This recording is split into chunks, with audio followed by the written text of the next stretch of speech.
बच्चों हम कक्षा 7 की गणित पाठ्य पुस्तक का अध्ययन कर रहे हैं और हमारा चैप्टर चल रहा है बच्चों अध्याय 11। क्या नाम है बच्चों इसका? परिमाप और क्षेत्रफल। बच्चों हमने इसके 6 भाग पूरे कर लिए हैं और आज हम शुरू करेंगे इसका भाग 7। बच्चों हमने पिछले पार्ट में प्रश्नावली 11.2 शुरू कर दी थी और इसके 4 क्वेश्चन पूरे कर लिए थे। बच्चों आज हम शुरू करेंगे इसका क्वेश्चन नंबर 5। ठीक है बच्चों, तो देखो क्वेश्चन नंबर 5 क्या है। PQRS एक समांतर चतुर्भुज है। QM शीर्ष Q से SR तक की ऊंचाई तथा QN शीर्ष Q से PS तक की ऊंचाई है।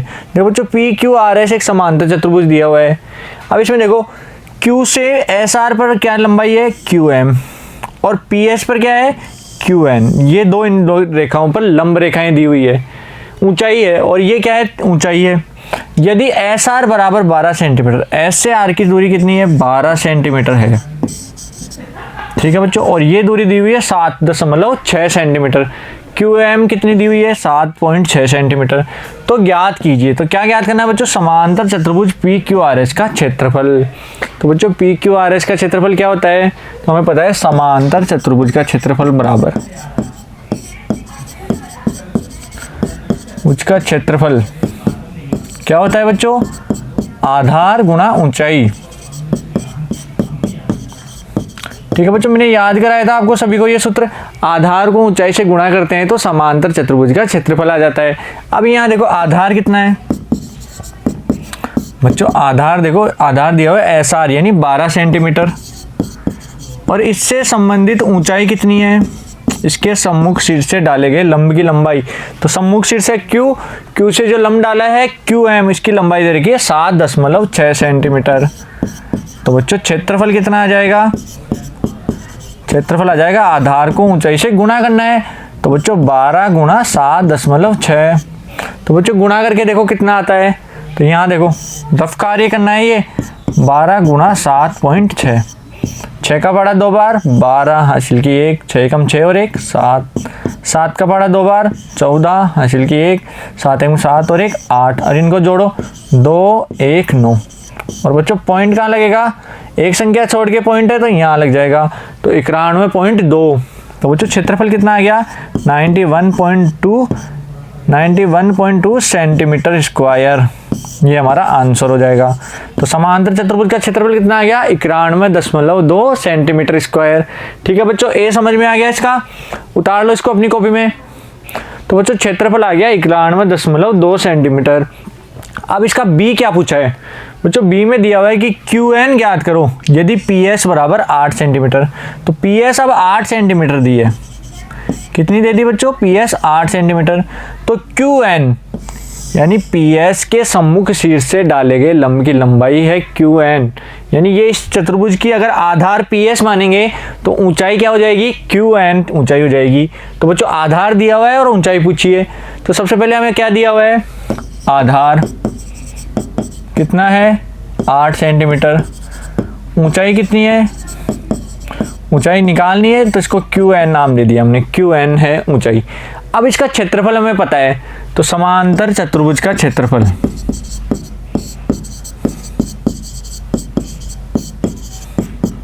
क्या होता है बच्चों? पहले बार तो हमें समांतर चतुर्भुज का क्षेत्रफल निकाल लिया 91.2 सेंटीमीटर स्क्वायर। तो हम लिख देंगे 91.2 सेंटीमीटर स्क्वायर। और सूत्र क्या होता है बच्चों? आधार गुणा ऊंचाई। आधार गुणा ऊंचाई बराबर 91.2। ठीक है बच्चों, अब आधार कितना है? 8 और ऊंचाई कितनी है? QN, और बराबर कितना आ जाएगा? 91.2। तो बच्चों QN कितना हो जाएगा? देखो 8 इधर गुणा हो रहा है तो बराबर के उधर जाएगा तो भाग लग जाएगा, तो 91.2 बटा 8। तो बच्चों 91.2 में 8 का भाग दो कितनी बार जाएगा? तो QN आ जाएगा 11.4 सेंटीमीटर, 11.4 सेंटीमीटर। यही हमारा आंसर हो जाएगा। ठीक है बच्चों, समझ में आया सभी को? क्वेश्चन नंबर 5 का बी क्लियर है सभी का? अब देखो बच्चों उतार लो सबसे पहले तो इसको अपनी कॉपी में। हमें क्या दिया हुआ था? हमें आधार दिया हुआ था और ऊंचाई पूछी थी, जबकि हमने समांतर चतुर्भुज का क्षेत्रफल पहले ही निकाल लिया। इसका जब ए निकाला तो हमने क्षेत्रफल निकाल लिया इस चतुर्भुज का। तो अब आधार और ऊंचाई में से आधार दिया हुआ है तो ऊंचाई निकालनी है, तो क्षेत्रफल में आधार का भाग लगा देंगे। तो 91.2 में 8 का भाग लगा दिया तो ऊंचाई कितनी आ गई 11.4 11.4 सेंटीमीटर। यही हमारी QN है। ठीक है बच्चों, समझ में आ गया। क्वेश्चन नंबर 5 क्लियर है अब सभी का। अब देखो क्वेश्चन नंबर 6, DL और BM एक समांतर चतुर्भुज ABCD की क्रमशः भुजाएं AB और AD पर लंब है। एक समांतर चतुर्भुज है ABCD, इसमें देखो DL और BM ये दोनों इनकी भुजाओं AB और DA पर लंब है। तो लंब क्या होता है, ऊंचाई होती है। जब हम आधार AB को लेंगे तो ऊंचाई हो जाएगी DL, और जब आधार AD लेंगे तो ऊंचाई क्या हो जाएगी MB। ठीक है बच्चों, समझ गए।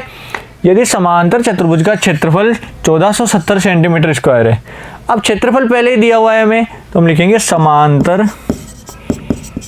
चतुर्भुज का क्षेत्रफल कितना दिया हुआ है बच्चों, 1470 सेंटीमीटर स्क्वायर। ठीक है बच्चों, और AB दी हुई है 35 सेंटीमीटर, A से B की दूरी है 35 सेंटीमीटर।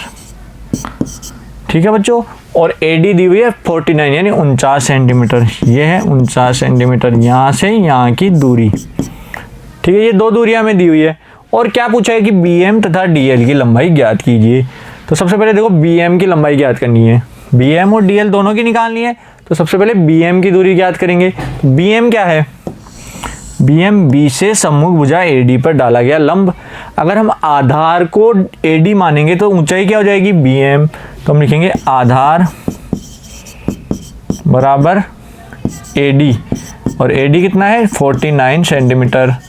और बच्चों ऊंचाई कितनी है, ऊंचाई हमें नहीं पता यानी BM, और BM ही हमें निकालनी है। तो समांतर चतुर्भुज का क्षेत्रफल क्या होता है, समांतर चतुर्भुज का क्षेत्रफल क्या होता है बच्चों, आधार गुणा ऊंचाई। याद रखना ये सूत्र हमेशा, आधार गुणा ऊंचाई। अब बच्चों आधार गुणा ऊंचाई किसके बराबर हो जाएगा, क्योंकि हमें क्षेत्रफल पहले ही दिया हुआ है तो आधार गुणा ऊंचाई को हम बराबर कर देंगे 1470 के। तो बच्चों आधार कितना है, आधार है 49, ऊंचाई कितनी है BM बराबर 1470। अब बच्चों BM कितना आ जाएगा, 1470 में भाग लगा देंगे 49 का। अब देखो बच्चों 1470 और 49 का सार और गुणनखंड है 7, 7 का भाग दोनों में जाता है तो 7 से काट दो। देखो 7 का भाग ऊपर देंगे तो 210 बार, और नीचे 49 में 7 बार। अब 210 में 7 का भाग देना है, कितने बार जाएगा 30 बार, तो 30 सेंटीमीटर हमारा आंसर आ गया। तो बच्चों B से M की दूरी कितनी है 30 सेंटीमीटर। उतार लो इस क्वेश्चन को। तो बच्चों BM की दूरी तो हमने निकाल ली। अब पूछा है DL की लंबाई भी ज्ञात करो। अब DL कहाँ है, D ये रहा और L ये रहा, यानी AB पर डाला गया लंब। यानी अगर आधार AB मानेंगे तो ऊंचाई क्या हो जाएगी DL। तो अब इस हिसाब से करना है बच्चों। देखो तो हम लिखेंगे कि आधार कितना मानेंगे, आधार माना AB को, कितना दिया हुआ बच्चों AB 35 सेंटीमीटर। तो हम लिख देंगे 35 सेंटीमीटर। और ऊंचाई क्या हो जाएगी बच्चों, ऊंचाई हो जाएगी DL। ठीक है बच्चों DL। और समांतर चतुर्भुज का क्षेत्रफल हमें पता है, समांतर चतुर्भुज का क्षेत्रफल कितना है बच्चों 1470 सेंटीमीटर स्क्वायर। अब बच्चों देखो 1470 सेंटीमीटर स्क्वायर दिया हुआ है तो समांतर चतुर्भुज का क्षेत्रफल क्या होता है, आधार गुणा ऊंचाई। तो इसी सूत्र का प्रयोग करना है। तो हम लिखेंगे आधार गुणा ऊंचाई बराबर 1470। अब बच्चों आधार की जगह तो लिख देंगे 35, ऊंचाई की जगह लिख देंगे DL बराबर 1470। तो बच्चों DL कितना आ गया 1470 में भाग लग जाएगा 35 का। बच्चों 35 और 1470 किससे करते हैं, 5 का भाग दोनों में जाता है। तो देखो 7 का भाग 1470 में भी जाता है और 35 में भी जाता है। तो 7 से काटेंगे तो 210 बार, और इसको काटेंगे 7 से तो 5 बार। 7 पंजे 35 होता है ना।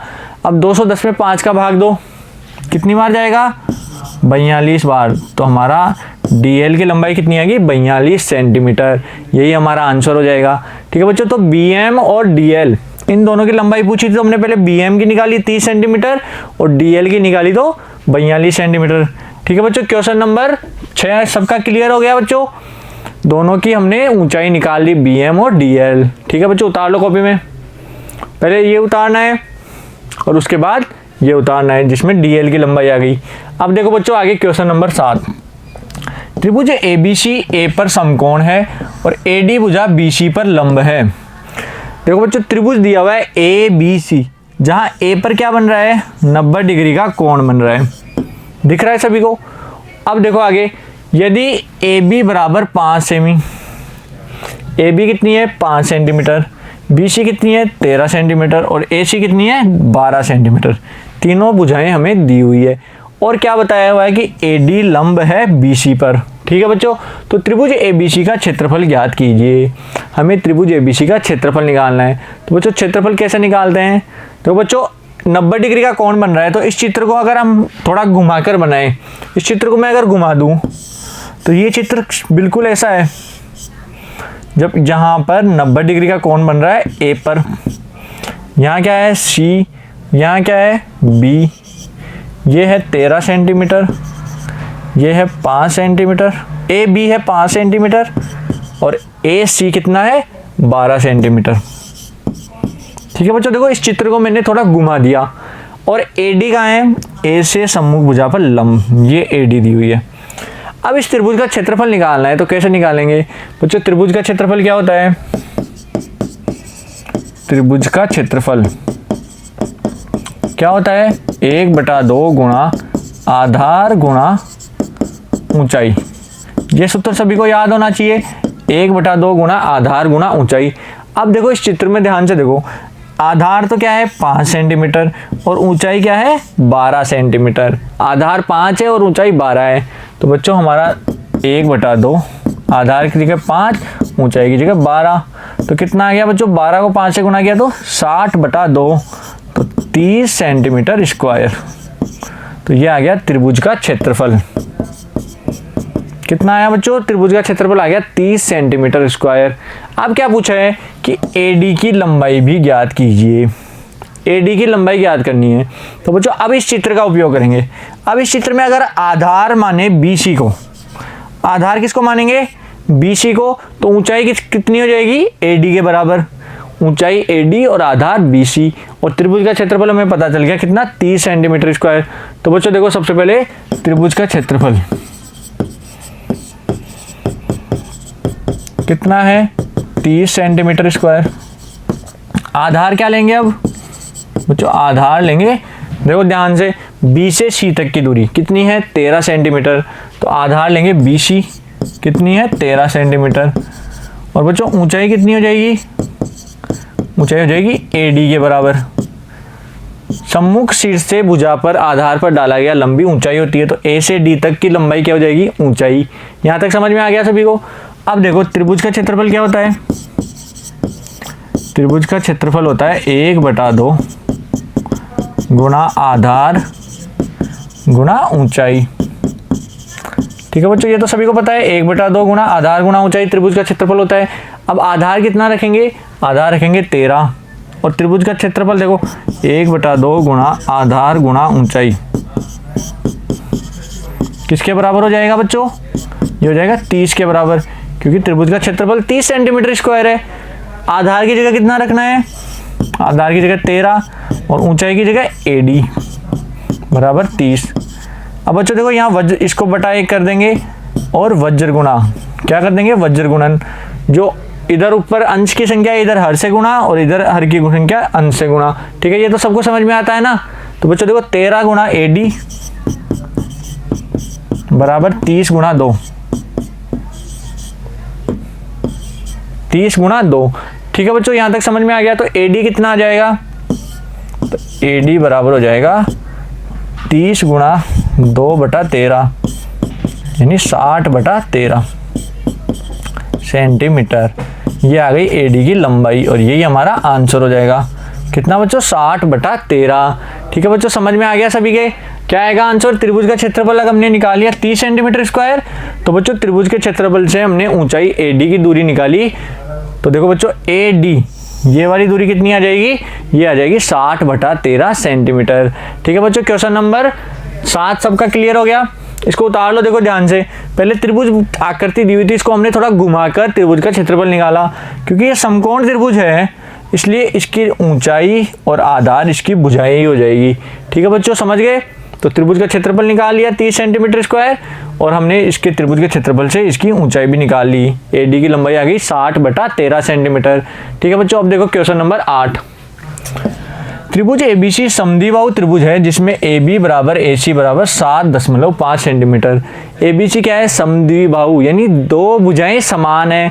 तो एक तो AB भुजा और AC भुजा, ये दोनों भुजाएं कितनी है, 7.5 सेंटीमीटर की। ठीक है बच्चों, और BC दे रखी है 9 सेंटीमीटर, और B से C की दूरी कितनी है, 9 सेंटीमीटर।